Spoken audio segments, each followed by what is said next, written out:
Global Conservation Corps presents the Rhino Man podcast. I'm John Jerko, your host, and one of the directors of Rhino Man the movie. This podcast series is a way for me to interview top conservationists on the topics of rhinos, the poaching crisis, the importance of rangers, and community engagement, all as a way to create awareness around these issues and to promote the coming release of our documentary film. In this episode, I'm talking with Olivia Swaak-Goldman.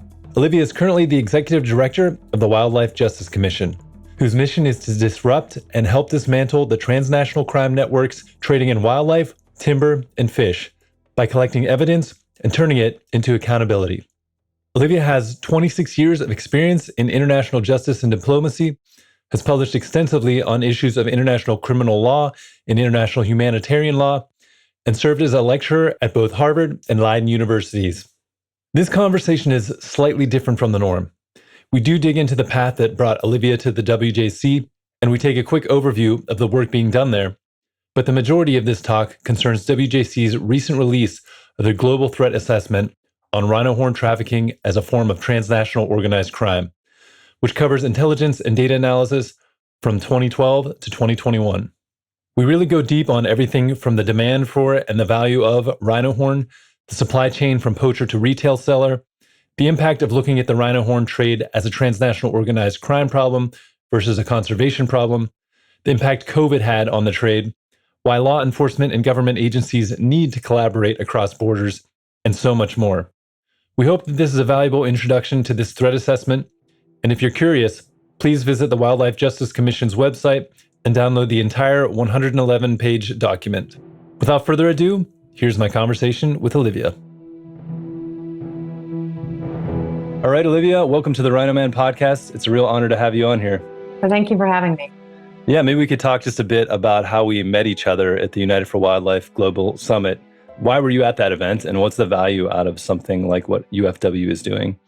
Well, United for Wildlife is really filling a gap in that they're bringing together a bunch of stakeholders that are really committed to addressing the issue of wildlife crime, but from different perspectives. So I work for a nonprofit, Wildlife Justice Commission, so they bring a bunch of nonprofits together, but they also bring private sector actors, particularly banks and others that are in transport sector. So private sector actors that really play a role in wildlife crime, as well as relating with government institutions as well. So they really have a great convening power to bring all these organizations together.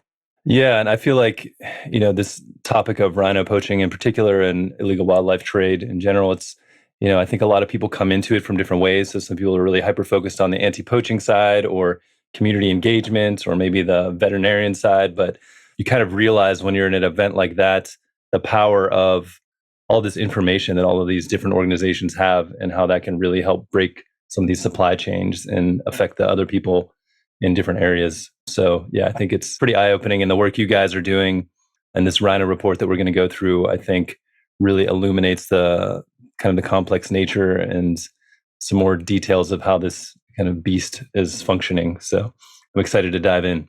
Great, me too. Of your background, how did you get into this space? How did you end up at the Wildlife Justice Commission? My background is in international criminal law and laws of war. So basically, some of the toughest nuts to crack. How do we get governments to stop killing their own people so that they, for their own motives? I really saw this as something that transitioned nicely into the work of the Wildlife Justice Commission, because it's about how do we use the law to protect those that are deserving and a protection that we've obligated ourselves as governments to protect. So we have all these international commitments, but until they're enforced and implemented, they don't mean very much. So for me, it was really clear that we needed to protect wildlife, their rules, their regulations, their conventions, their treaties to do that. But unless governments take those obligations seriously, we're not going to be able to protect them. So for me, it was a pretty natural transition from working on protecting the vulnerable in times of armed conflict, vulnerable individuals, to working towards wildlife, which is incredibly vulnerable, and people are decimating our biodiversity and these populations for profit. So not even for other nefarious means, but just because they can make a lot of money from it, and their fear of retribution is low. Yeah, absolutely. Yeah, and we'll dive more into that as well, low risk, high reward, and what that means. Can you talk more about what the Wildlife Justice Commission is, how they function, what type of work are you guys doing? And then we'll go into the Rhino report from there. The Wildlife Justice Commission was created in 2015. The Dutch postcode lottery gave us some tremendous funding from the Dream Fund, kind of, let's give this idea a chance. And the idea was, we have all these treaties, as I mentioned, we have all these commitments, yet governments aren't enforcing them. So we need some kind of accountability mechanism to hold governments to account for failing to live up to their international obligations. The initial idea was to try and expand the jurisdiction of the International Criminal Court to include wildlife crime. But having worked at the International Criminal Court, I know it's a long process, and there might not have been any rhinos left by the time that process had finished. So in the meantime, they said, let's set up a nonprofit to deal with these issues and really help governments to bring these cases and to hold them accountable if they don't. So we were set up to do that. And what we've seen is the more assistance you give to these governments to really help them to bring strong cases, the more amenable they are to bring them. So we haven't had to use the stick aspect of our model, the public hearing type issue, very often, only once. But for the most part, governments are really amenable. So we do intelligence-led investigation. We help figure out who the most impactful offenders are in wildlife crime, and that's terrestrial and marine. And then we help governments to get really strong evidence and to hold them accountable in court. So what is that process like if if they're not following through or using this information? You kind of mentioned you only had to use it once, but just out of curiosity, what's that look like? The accountability part of our model involves collecting a lot of information, a lot of evidence, giving it to the governments, asking them to take steps. If they don't take steps, then we engage with them for a prolonged period of diplomacy, trying to get them to bring these cases. If they still don't, then we have the possibility to convene what's called a public hearing. So we have a panel of independent experts who, for an international lawyer, is just sort of the who's who, just phenomenal, really well-respected judges, investigative journalists, the rest. And they review our evidence and determine whether there's a prima facie case that the government has these obligations and is failing to live up to them. And then come, which I think is also really important, to come with specific recommendations of what the government should be doing in order to comply with their obligations. And we had to do it once with Vietnam, but since then we've worked very closely with the government of Vietnam, and they've been very amenable to our help and to our suggestions as well. So a lot of it's just bringing this international public attention to the problem as well. Is that a part of it? And then that pressure hopefully will help them reevaluate. Exactly. And so it's interesting because at a certain point, governments really started responding to what we were doing on the ground. So I had to think very carefully, we're getting great results on the ground, but are we having that spotlight effect that you mentioned? Are we really putting the international pressure on them? So that's when we developed our policy work. So taking our work on the ground and figuring out what are the themes, what are the typologies, what are the issues that we think can be addressed also from a policy perspective, and get governments on a multilateral setting to be addressing it. And that's one of the reasons we produced this Rhino report. It's about on the ground work, but also getting policymakers to be more effective in their policies. Yeah, no, it's really exciting. What's the day-to-day like with the WJC? What type of work are you doing? Is it a lot of it's intelligence gathering and finding ways to aid the law enforcement in these countries? Can you kind of talk about what that looks like? Yeah, so we do intelligence-led investigation. So we're constantly collecting information, and that's from open source, that's from closed source, that's from our undercover investigations and covert surveillance. So we almost have a feedback loop between the team in the field and the intelligence analysts. We have a large number of criminal intelligence analysts, both in our headquarters in The Hague, but also around the world, that are constantly working on getting the information, analyzing it, seeing where the gaps are. That's also really important. What don't we know? We know X, Y, and Z, but we don't know why. So then tasking the undercover operatives and the investigators to go back and try and get that information as well, so that we have a much more complete picture.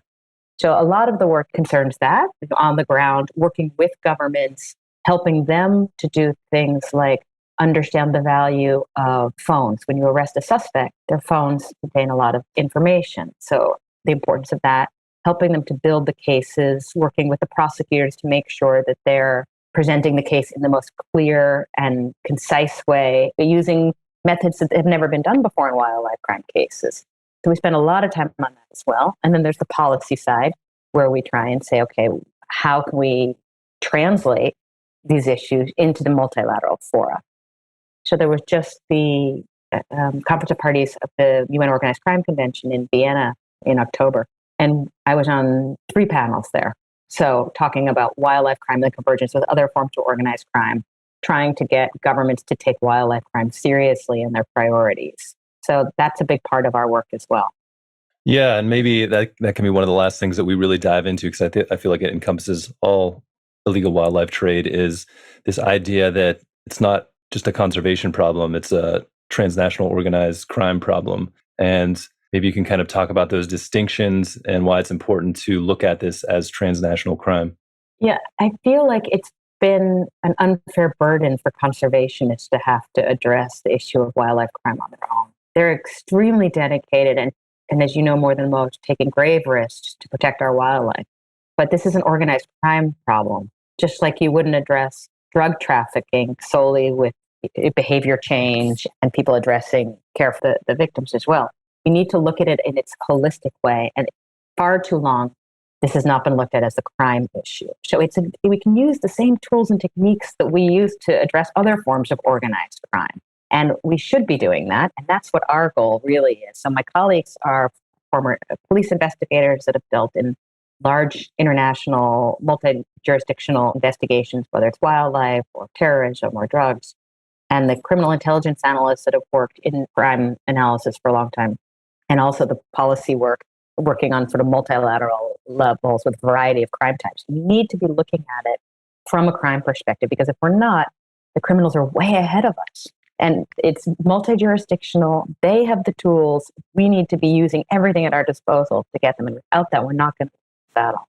Yeah, and maybe you could just talk a little bit more about, if you're failing to look at it as transnational crime, what are the problems? I mean, there are some examples of, you capture someone in an airport with rhino horn, and then they celebrate, oh, we got this guy that had some rhino horn, but then there's nothing, no one looks into, like you said, the phones or where the money's coming from or where they were moving to. Maybe talk a little bit more depth about why it's important to look at this as a bigger organism than just capturing one individual. Exactly. So we need to be looking at it as a network. Who are the key individuals driving that? And if you're not looking at it from an organized crime perspective, you're only focusing on the seizure, right? So that has been celebrated. I remember at the London conference several years ago, there was great excitement about a seizure in Hong Kong of 7.1 tons of ivory, but nobody has been arrested or prosecuted for that down to this day. I mean, that is just terrifying. We're focusing on the wrong issues. We need to be doing the seizures. Absolutely, super important. But that's the start. That's not the end. So unless we're using the tools of addressing organized crime, we're not going to be going to the key individuals. We're going to be just cleaning up the low-level people. And for one poacher, there's another. For one low-level seller, there's another. So we use intelligence analysis to figure out who are the key individuals that if you take them out, they can have the most impact on the network, that you disrupt it and dismantle it. And it's so important to do that, to do follow-on investigations, to use advanced investigative techniques, which allow you to do things like controlled delivery, to go through the supply chain. So you're not just stopping at the individual that's picking it up from the port.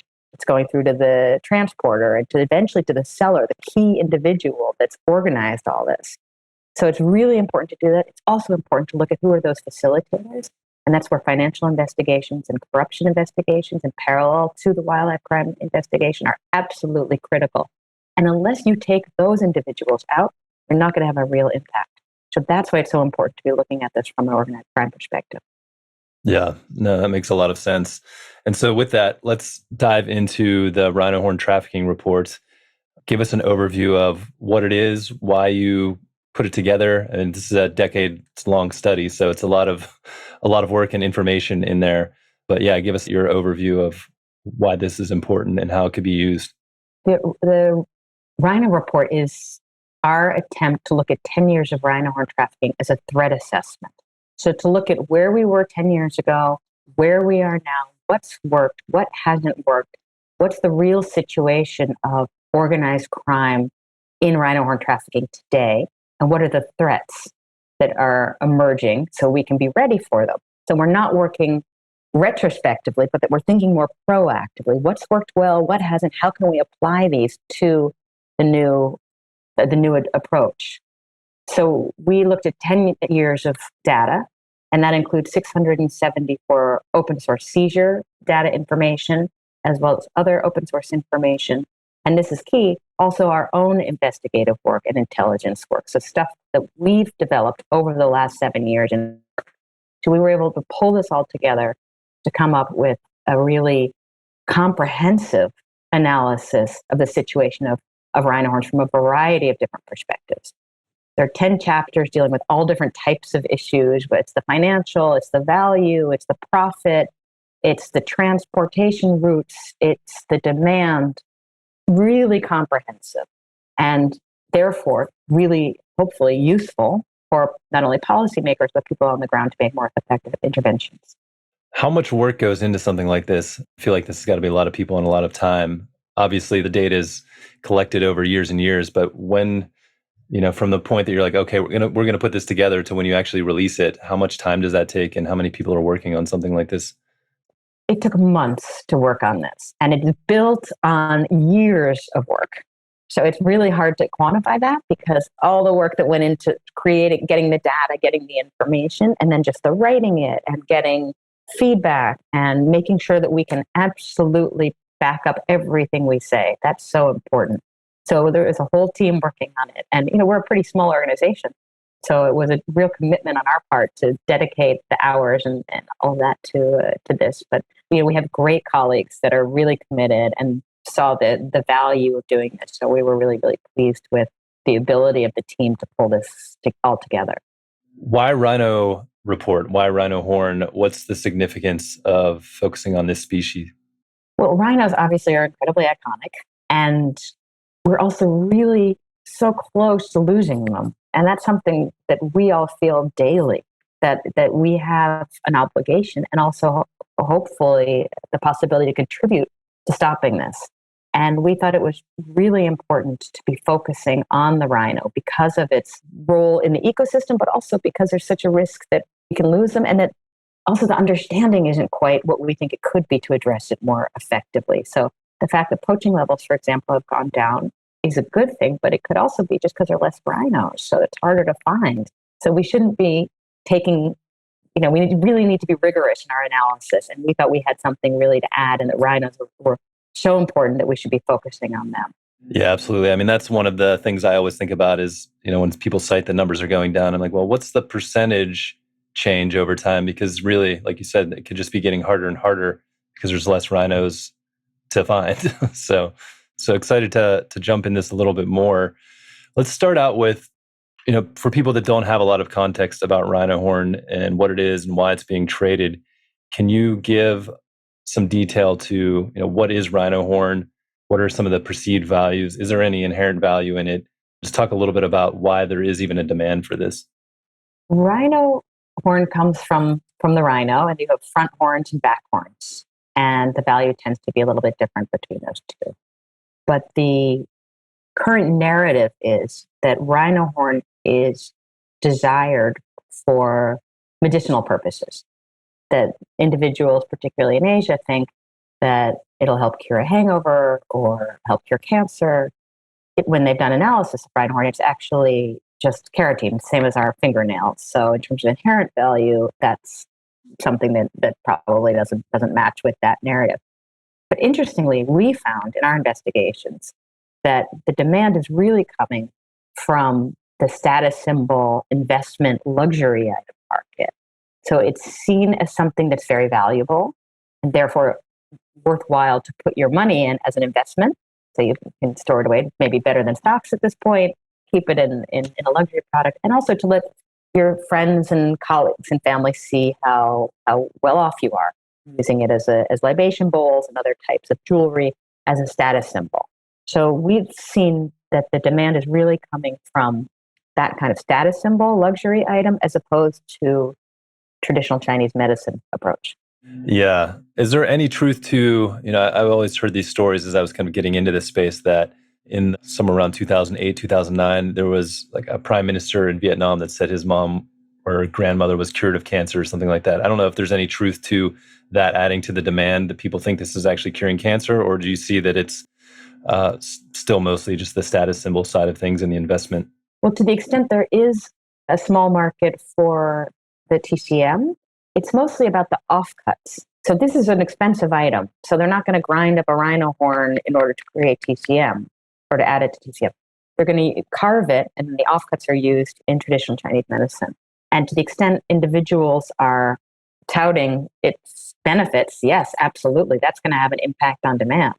But this, at least in our investigations, we've seen that demand is residual to the luxury item demand. Yeah, absolutely. So I feel like this is kind of an interesting topic too. And another thing, when I got into this, everyone was saying that, rhino horn's worth more than gold or oil or diamonds or all these things. I think the price one time was 65,000 US per kilogram or something was cited. Was there any truth to that at one time? Or, was the value of the horn just not really understood at that point? Well, we've looked at it over the last 10 years, and we've seen that the value is much less than that claimed 65,000 US dollars per kilo. So, and it also depends where. So obviously the closer to the source, the lower the value. Further across the supply chain you go, the more value there is. But we found in this 10-year period that at source locations, it can be up to go down to 1/10 of this amount, whereas closer to the sellers, it can be about 1/3 of that amount. So I can't say much about what was the case before we did this analysis, but certainly in the last 10 years, that value is way overstated. Have you seen in these trends, I know there's some charts in here, a decrease in value over time? Do you think any of these demand reduction efforts are having any effect? What's the overall change? And I guess a part of this too is, we can go into right after this, is how COVID has affected this and, how things may change in the future. Yeah. I mean, I think to a certain extent, demand reduction has helped. And in order for it to be even more effective, it needs to be more rigorous in the thinking of the who and the what and the where. So who are the real customers? As I said, we've seen more of a demand from the luxury items. So that can really be addressed. Demand reduction programs have traditionally focused on the TCM side of things, which is good to do, but we really need to focus also on the luxury side. The where demand reduction programs have focused a lot on Vietnam, whereas in our investigation, what we've seen is while Vietnam does have demand, particularly on the TCM side, they're a really important transit port into China. And there's been very little work done in China on demand reduction. So that really needs to be studied in terms of what's the demand in China and then address that from a demand reduction approach. And then obviously the value, to let everybody know that the value is much less so that they're maybe not quite as interested in going into it as they would otherwise. Yeah, no, that makes sense. And I feel like you hear that demand side from Vietnam, but you don't realize that maybe a lot of that is actually just going across the border and they're just a port of transit. So kind of gives new context to it. And also a lot of the demand reduction, I think, is more on the TCM side, the traditional medicine. And so being able to focus on making it something that's not coveted as a status symbol or making those people feel ostracized is probably a different way to go about it. Exactly. To set up some of this conversation, can we dive into the human cost of those fighting illegal wildlife trade?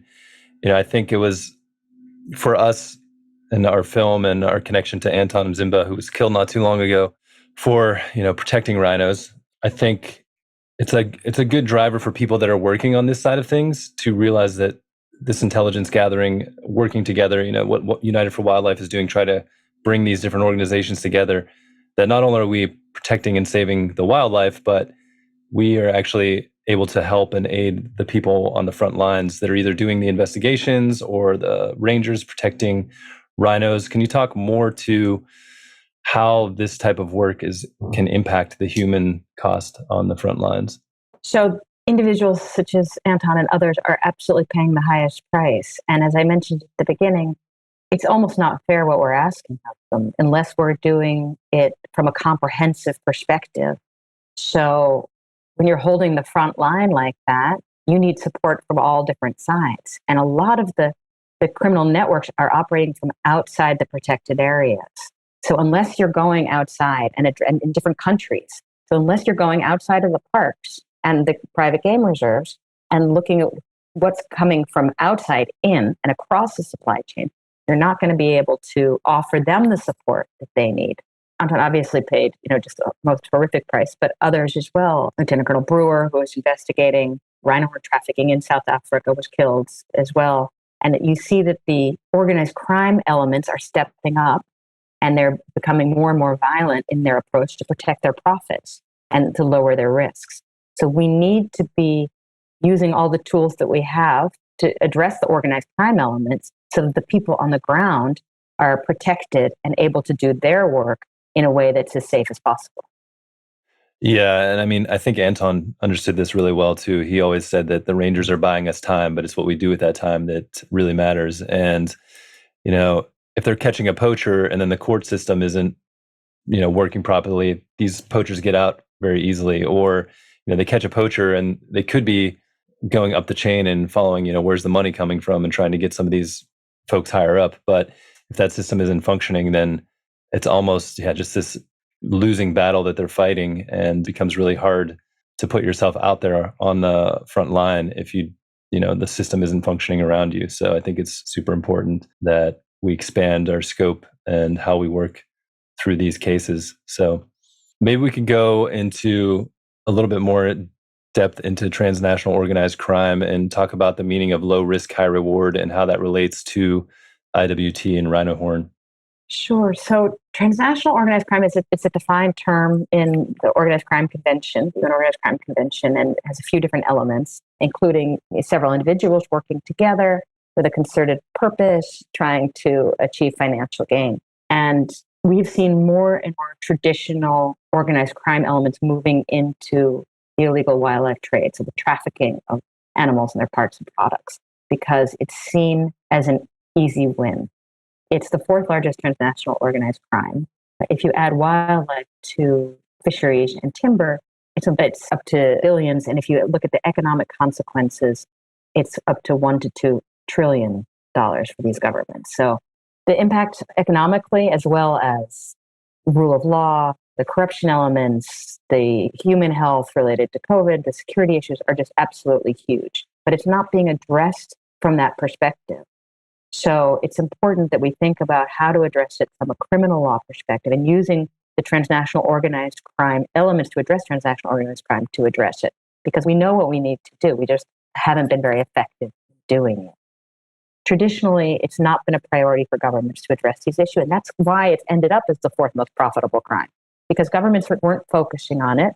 To the extent they were, it was left to the wildlife authorities that don't necessarily have the skills or the mandate to address organized crime. And this is why I think it's so important to have these task forces where you get multiple agencies and jurisdictions cooperating together so that you can use the mandates and the authorities and the expertise of a variety of different agencies in order to address it from a holistic perspective. On that topic, what are some of the biggest challenges when it comes to bringing these agencies together? Are there a lot of egos involved, or are you finding some of it is storytelling and trying to get them to understand the complexity and the impact of it? What are some of the challenges, and how have you been successful in bringing some of these organizations together? I think one of the challenges of bringing these organizations together, it's often a lack of trust. So they don't, this is crime. They want to be careful who they share information with. They also maybe want to get the credit themselves. So, everyone's budget depends on their results. And that's another thing. If you're looking at it as a transnational problem, or sometimes it makes sense, as we discussed, to do a controlled delivery or to allow the criminals to cross the border so you can get to more individuals in the supply chain. But then that government, where it originally happened, doesn't necessarily get the positive results of having solved this crime. So we've been successful in finding ways to have these governments work together, to share information in a trusted way. Sometimes it's through us. Sometimes we facilitate and bring them together, but show them the value of working together and the value of addressing these crimes. So whether it's from a fiscal perspective, where you get anti-money laundering charges and corruption charges and lost revenue, you get the revenue services involved, or whether it's from the multilateral approach where they suddenly get really good feedback in forums that they haven't received such good feedback. So we try and show them why it's good for them to do it, to help them to do it, and to help address the challenges and concerns they have with either doing it themselves or sharing the information. Is part of this also allowing them to share in success? I mean, like you said, you might be a part of this, but then these people cross the border and all of a sudden The other side's like, hey, we got him, but you're kind of left there being like, well, we did all this work to help you get there.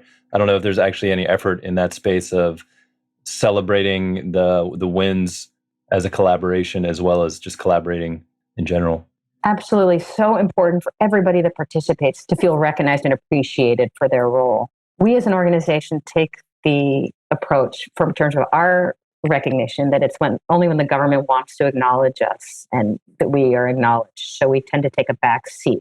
But in terms of recognizing governments working together, that's very important. And we saw, for example, recently, Chiu Boon-ching was arrested in Thailand and extradited to the United States. He's alleged to be one of the main players in the transportation of wildlife products from Africa to Asia. And this was a great cooperation between the US government that prepared this indictment and is ready to prosecute him, and the Thai authorities that were willing and able to arrest him and then extradite him to the United States. That's really important, that type of close working relationship that allows us as a community to go across the supply chain to get those key individuals. Because if you're only bound by your own territory, we're never going to be effective because the criminals aren't bound. They're moving all over the world. So we need to be working together across jurisdictions. Is there value in extraditing some of these criminals to specific areas based on the way the court systems work? I don't know if that's part of this and why sometimes it seems like this person isn't even from the US, but they're getting extradited here to face their crime. Can you talk about that a little bit? So different governments have different approaches to addressing wildlife crime. Some focus on heavy penalties for poachers, and you get up to life sentences, or you see that in some jurisdictions in Africa. Others, such as the Chinese, really look at what's that individual's role in the network. We did a report recently on the Chen organized crime group as an example of the Chinese approach to addressing organized crime in wildlife. And to hold it up as an example for others, because they did an extensive investigation, took years. It identified the key individuals, and those individuals were given life sentences and their assets were seized. That's very important, to seize the assets. And then people lower down the chain were also given custodial sentences. Look at a government such as the United States, which has really robust legislation in terms of allowing US courts to address issues worldwide. So they have something called the Lacey Act, which means that if you have wildlife products that is some way related to the United States, so it touches upon it in the banking system or is shipped to the United States, a variety of different ways of having that nexus with the US, and it is created in violation of a local law, that becomes a violation in the US. So that's very expansive. So this individual, Chiu Boon-ching, violated laws in other countries, and because of that violation, and because it had a link to the US, he became liable in the United States and be prosecuted by the prosecutor in the United States. So that is very useful for addressing worldwide criminal issues. Yeah, really interesting. And you said it's important to seize the assets. Can you explain why? It's so important to seize the assets. I can't say it enough. We talked in the beginning about seizures and how that's just kind of the tip of the iceberg. And criminals factor in, for the most part, seizures into their business model. They say, we're going to lose 10% to seizures. So, they figure out the profit model and how they're going to do that. They also, especially on the lower level, like people not as high up on the chain, factor in that they could end up being arrested and prosecuted. In a lot of countries, as I mentioned, they have strong sentence, but in others not. Sometimes it's not even custodial. It's just a fine. So that's got to change. But what really hurts, especially those really impactful criminals that are at the top of the chain, is you take away their assets, the criminal proceeds, the proceeds of their crime. If you take that away, they're back to where they started. And that's really, or worse. And that's really painful for them. So that's what we should be focusing on. And that is why the parallel financial investigations are so important, to understand where's the money coming from, who's profiting the most, documenting that, and finding a way to seize it. Yeah, and I imagine most of these criminals too are trying to hide the money in different businesses or maybe through family members. I mean, is this a part of seizing these assets, is trying to create those links and actually, seize the assets on a bigger scale than just whatever they had, their home or whatever they had in the bank account? Absolutely.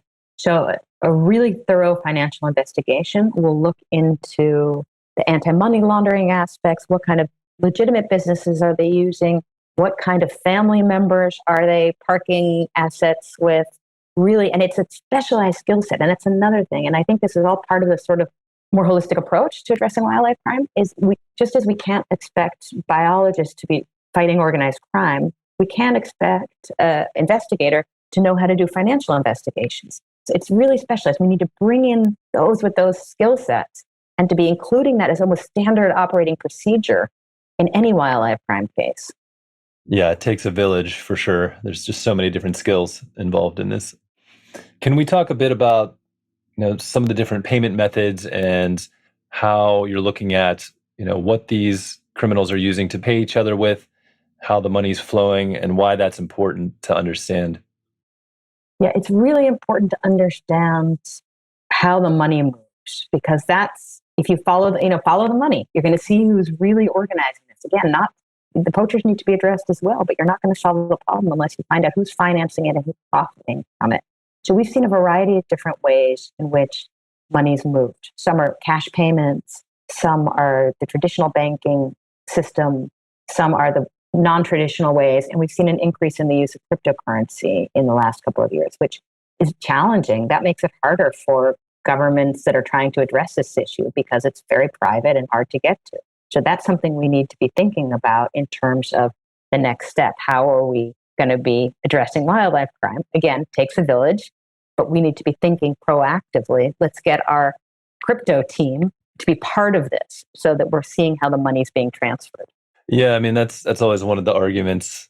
People are excited about the anonymous aspect of cryptocurrency, but then you think of it from a criminal side, and it's like, oh, perfect way to pay people without being tracked. So I don't know what your thoughts are on crypto and the future of it, but are there still ways for you to be able to track these criminals through crypto, or could it become fully anonymous and too hard to find where the money's moving?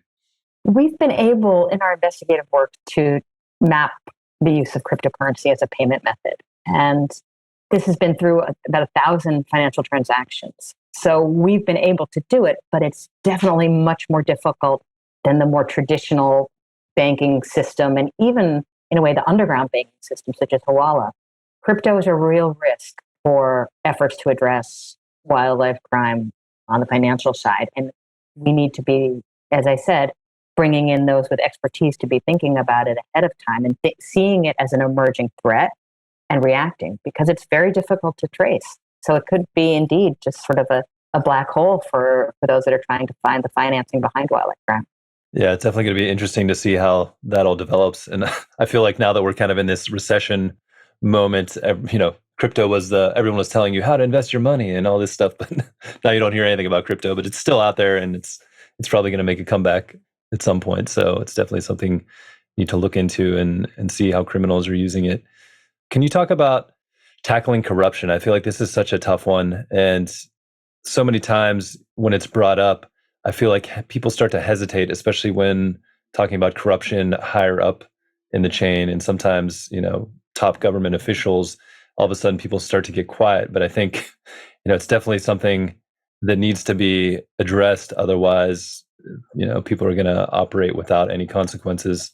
So talk about how much corruption is around the rhino horn trade and how do we start to tackle it? Corruption is, as someone once said, the air that wildlife crime breathes. So without corruption, you will not have wildlife crime. So if we can break down those corrupt elements, you're going to have a big impact on addressing not only wildlife crime, but also other forms of organized crime, because especially in the ports and in other transport areas, those individual corrupt officials are not only letting rhino horn out or in, but they're letting drugs and arms and humans also in and out. So we can really have a big impact globally if we address the corruption. And wildlife crime is a great way to do it because not always as suspecting of targeted anti-corruption investigations in the issue of wildlife, whereas they might be more suspicious related when they're dealing with drugs. Corruption has a huge impact on wildlife crime in the rhino horn trafficking in particular. That was one of the issues we looked at in this report. And we found that up to 1/3 of rhino horn is trafficked unconcealed, which means that their criminals are very confident in their corrupt element so that they don't even have to bother hiding it. Normally, wildlife products are are hidden under a variety of different legitimate products for sale. But here they haven't even bothered in a third of the cases because they don't need to. They know that they have these corrupt settings, they're called, within the different areas that can then make sure that their product gets safely to the next destination. So it's absolutely imperative to address that. And we've tried in our report to be really clear about where are the airports and seaports that have the biggest incidences of these unprotected, unconcealed rhino horn trafficking so that the governments can really focus their efforts. That's what we try and do with intelligence analysis, is figure out what's the most impactful use of our time and resources. So this is the offender that you need to go after. This is the airport that seems to have the most problem with corruption, or at least with letting wildlife products be trafficked. So to be really specific about that and to see where we can make the biggest impact. Yeah, because there's probably an infinite amount of crimes happening that you could be going after, but to find those choke points and put the resources there can make a huge impact. Can we go through the supply chain? I feel like there's so many different aspects to it, maybe starting with the poacher at the bottom all the way up to the seller, and talk a bit about each stage of this, how they work together, and what the opportunities are for disrupting different parts of it.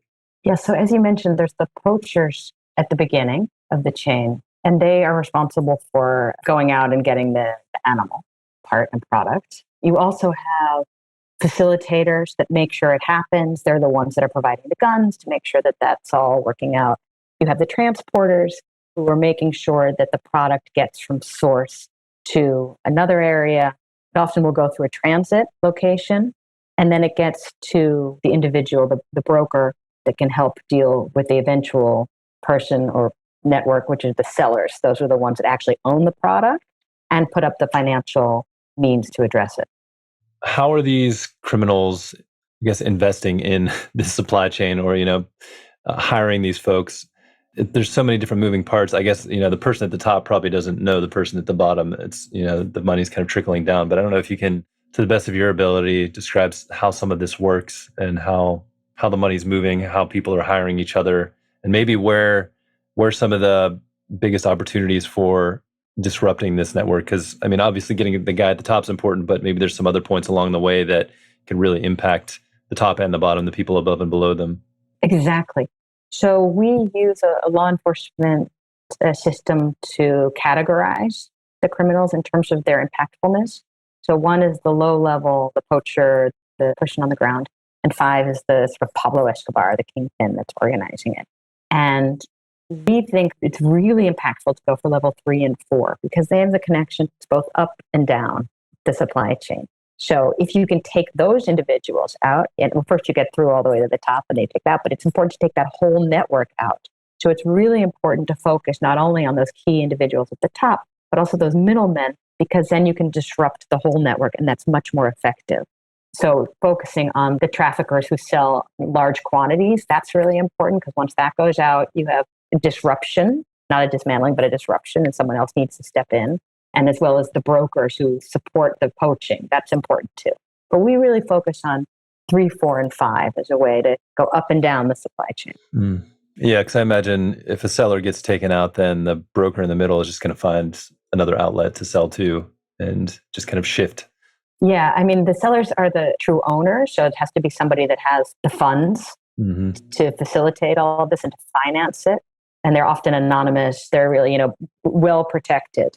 So it's a challenge for them to find a new seller, but those individuals are absolutely key in the middle because they do impact above and below. How are the retail buyers connecting with the sellers at the top? Is there some kind of black market? Is it out in the open?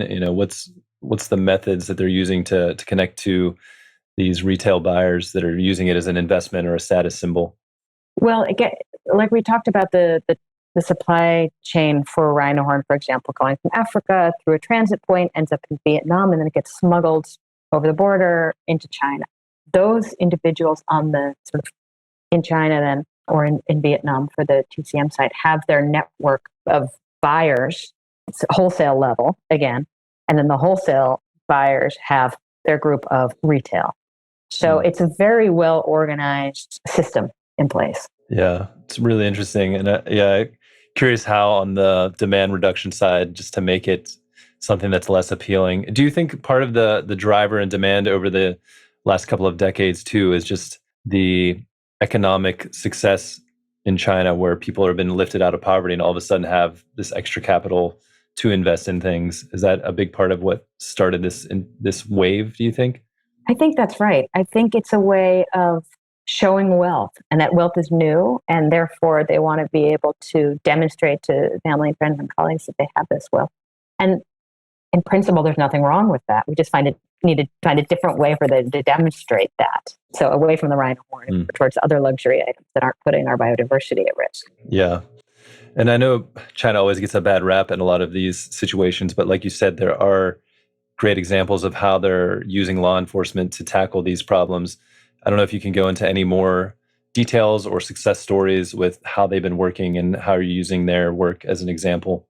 Well, what's interesting about the Chinese approach, first of all, when they banned domestic sale of ivory in December 2017, that had a big impact on the value of ivory. We've seen a sharp decline in the value of ivory since then, and we suspect that it's related to the ban.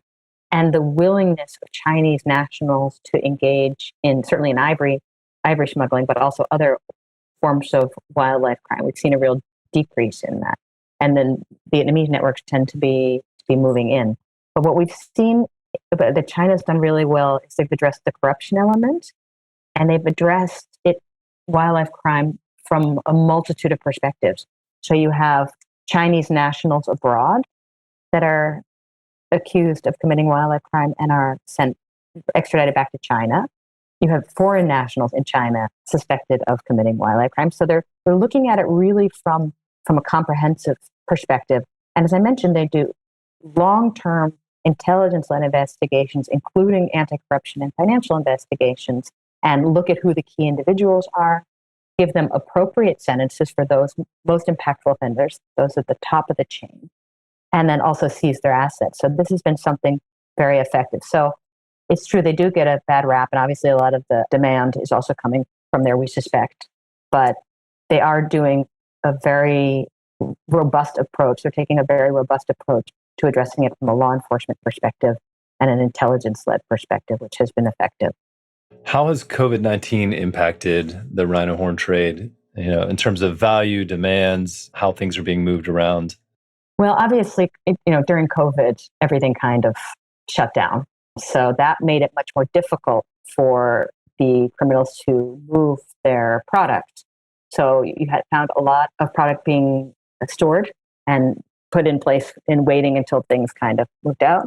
It means they also were sometimes willing to take bigger risks. They had a lot of finances and money tied up in these rhino horns and ivory pieces. So they were willing to do things that they might not have otherwise done. So that was really also an opportunity for law enforcement. But we've seen poaching numbers that went down during COVID, but now they seem to be going up again, but also displacing. So COVID had a really multi-dimensional impact. It was clamped down for a while. It seemed like the poaching numbers were going down, with criminals maybe taking more risks. So opportunity for law enforcement. And then also we see now with COVID restrictions being lifted that you're seeing the poaching coming up and also moving towards displacement towards other areas as well. Do you have any predictions of where things are moving as we come out of COVID? Because I feel like the data is always maybe a little bit behind as well, as we're moving from March of 2020 when a lot of people were shutting down to now we're maybe a year or so away from most people starting to open up. So curious how much you think this trend is going to start to spike more, or do you think we're kind of going to level off here? I don't know if you're able to tell based on what you're seeing. Well, poaching rates are increasing. So that's not a good sign, especially when we take into account the limited number of rhinos left. And we're seeing the incursions move from Kruger in South Africa to KZN and also into Namibia. So I'm not convinced that we're where we need to be yet. We're not addressing this issue as we need to address it. And unless we do that, I don't think we can be in this situation in 10 years. There won't be a situation to have. So I think now that we're coming out of COVID, now is the time to be working on these recommendations that we established, to be focusing more on the high level people and the networks. and to be making sure that we're addressing it across the supply chain. Yeah. And I guess related to that, we were talking about it earlier, but what are your thoughts on the amount of rhinos being poached compared to how many are left? Do you guys look at that percentage? I don't know if I've seen anyone actually publish any, how many rhinos are left versus how many are killed per year and how that percentage has changed. But I'm not sure if you've looked at any of that data or have any thoughts around, even though the numbers are lower, we have less, so that could be affecting it. Yeah, I mean, we're not able to specifically say why. So that's an intelligence gap that needs to be looked at. But certainly the fact that poaching, the less number of rhinos are being killed is not a cause per se of celebration because of less rhinos that we have. Mm-hmm. So we really need to be thinking about how to protect those rhinos on the ground, but also more generally. Yeah. So it's that case of correlation doesn't always mean causation. So exactly. Have to be careful of getting too excited with the numbers dropping. So I know there's been pressure in the past to make rhino horn a legal trade, and some people think that'll bring the demand down. I don't know if you can talk much to that. I know part of the report mentions that some of these legal stockpiles are being mixed with the illegal horns and sold together, and maybe that's connected to corruption as well. But can you talk a bit about the legal stockpiles and how they're being sold possibly illegally, and then also what's the impacts of opening up that trade could be? Because maybe some people don't know, but unlike elephants where ivory, you can't really take a tusk out of an elephant without killing it, but in theory you could harvest horns from rhinos, and some people do that in hopes that they could eventually sell it in the future. So yeah, just curious what your thoughts are based on the data you've seen. So we've seen that the amount of rhino horns included in seizures has gone up despite the fact that poaching incidents have gone down. And we've looked really carefully at the data related to that and also the pictures of the horns. And we see that there is, in all likelihood, a large diversion of harvested horn from that's legally harvested into the illegal trade. And that is having a big impact on the illegal trade as well. So we see that there's this real link with it. It's up to governments to decide whether they want to legalize it or not, but they should know it's really having an impact. So we need to be addressing this as one supply, if you will, because often it's moving into the illegal supply chain and therefore needs to be addressed as a crime when it is found to be illegally traded, even domestically, and not as an administrative issue, because then you're not really using the full force of the law to address it. Yeah, interesting. Is there still a push to open up rhino horn as a legal trade? And what are kind of the forces working on that one way or the other? Well, I think some governments and organizations are of the belief that the threat to rhinos will go down if we legalize the trade, because you'll have a legal market for doing it. So you won't have poaching because people can buy rhino horn from a legitimate supplier. And this will give funds back to the governments and the private game owners to work on conservation and to protect the rhino and all the rest. And without it, it's very difficult because you're asking them to spend a lot of money without really getting back, if you will. So that's, I think, the argument that those in favor of it would use. Also, I think the argument they're using is that we've tried the prohibitive approach, the law enforcement approach. It hasn't worked. Therefore, we need to do something different. And just on that last part, we would say we haven't really tried that law enforcement approach to the full effect of the law because we haven't been addressing it really comprehensively, and especially, the more administrative side of the stockpile management, et cetera. We should try to do it. If we're going to keep it illegal, then we should do it really well and then see what happens. But there are those that think that it would benefit the rhino to make it legal for trade. Yeah. Can you talk more about the lack of the systemic application of intelligence and analysis and how that can be remedied? I mean, that's a big part of what you're trying to do with WJC and kind of that gathering side and connecting people. But what are some of what's the current situation, I guess, and where can we improve? There are so many ways we can improve with applying intelligence analysis. So, as I mentioned, intelligence analysis allows us to see where the key players are, where the key transport routes are, and it allows us to use our really limited means most effectively. So we need to be focusing on gathering information and not just reacting right away, but to be processing it, analyzing it, figuring out what the risks are, and then using that as a tasking tool to the investigators and to others so that they know where they should be going. And related to that is the use of advanced investigative techniques to really go through the supply chain. So if we can get governments to focus more on using intelligence and understanding the value, like I mentioned, the value of telephones. So if we can focus and help governments to understand the value of collecting a telephone when they arrest someone and using the information in there, they can build a much stronger case and be able to prove a variety of different crimes as well. As I mentioned, there's, the corruption elements are also often included. So to allow them to have a much more comprehensive case and be more successful in their prosecution and get higher penalties, which then increases the concern amongst the criminals. So it raises the risk and maybe then gets them to move into something else. Yeah, it's exciting. I could see you get excited when you're talking about the opportunities. Can you talk about some of the successes you've had with this type of investigation, and when you bring all these pieces together? It could be connected to rhinos or other IWT, but what are some success stories when this thing's working properly? What can it look like? The Wildlife Justice Commission has worked with a number of different governments to try and use an intelligence-led approach to address wildlife crime. And we've been really, really successful, which is certainly personally very gratifying, but more importantly for the biodiversity that we're trying to help contribute to saving.